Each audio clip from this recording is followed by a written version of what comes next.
ஐயப்பன் மாதிரி குழந்தை உலகத்தில் பார்க்க முடியாது. நான் அப்படிதான்.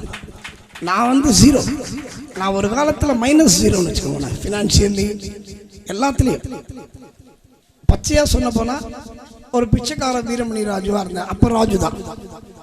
இன்னைக்கு வீரமணி ராஜு உலகம் ஃபுல்லாக தெரியும் அப்படின்னு சொன்னால் அதற்கு ஒரே காரணம் ஐயப்பன் பாட்டு பாடுறதுனால மட்டும்தான்.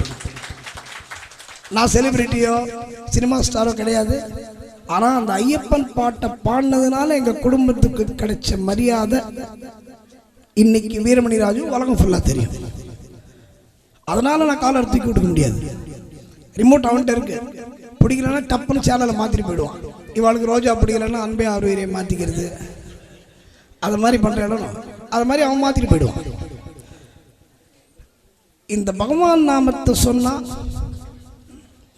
நமக்கு எந்த குறையும் வராது.